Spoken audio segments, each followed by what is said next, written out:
greatest foreign policy success in the Middle East in the last half-century was probably weaning Egypt away from the Soviet Union and bringing it into the pro-American camp. The current turmoil in Egypt now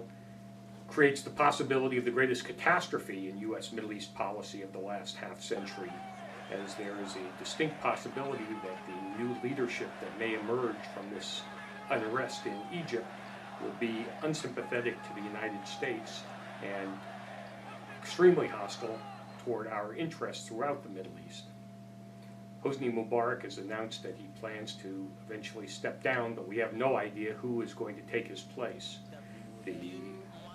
potential for a radical Islamist takeover, unfortunately, is very great. The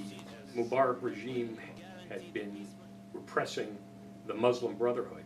and while we don't like the idea of repression, we also have to recognize that the Muslim Brotherhood is a radical Islamic group that has long been trying to take over Egypt and has a ideology that is anti-American, anti-West, anti-Christian, anti-Semitic. They also pose a very serious threat to the Egyptian people and to the broader Middle East. First to the Egyptian people by the threat of imposing the kind of Islamic regime that has essentially enslaved the people in Iran, also by promoting terrorism throughout the Middle East and potentially beyond, and by becoming now an ally of the Iran axis, including the Syrians and the Lebanese. Over the last decades,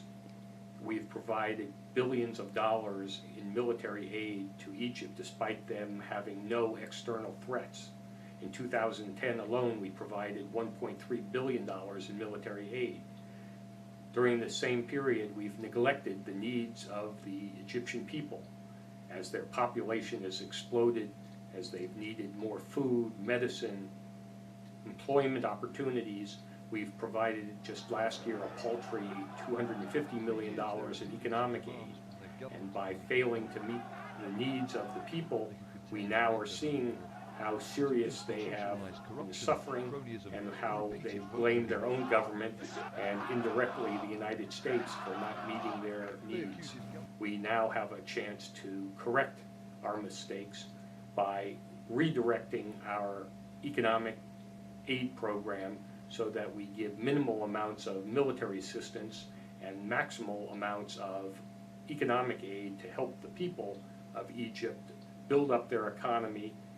reform their government, and create a condition in which they feel that their lives can be better with both a new government and with a stronger economy. Under the Mubarak regime, Egypt has been a bulwark against terrorism in many parts of the region and been an ally in the war against terror. However, if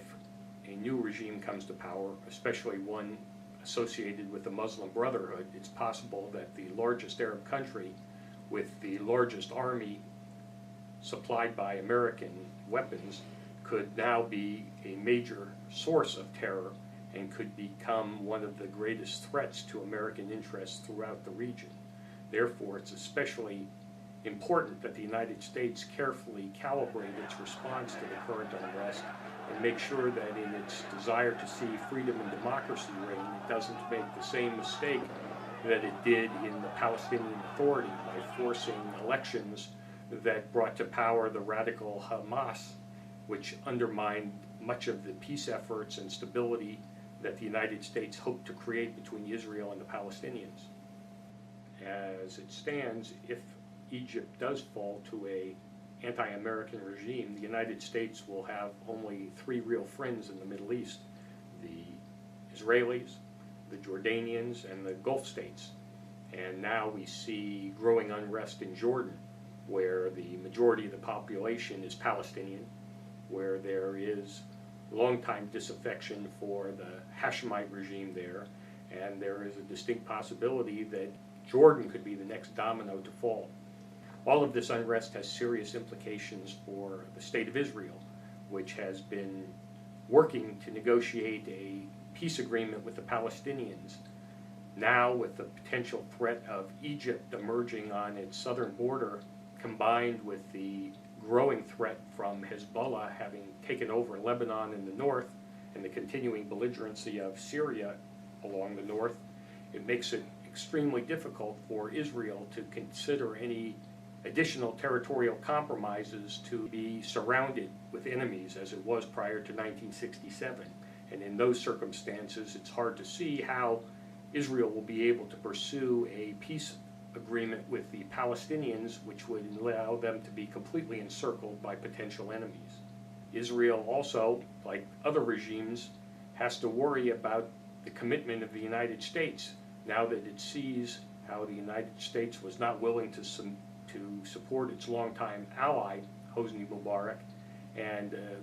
abandoned him essentially at the beginning of this uprising. That makes many in the Middle East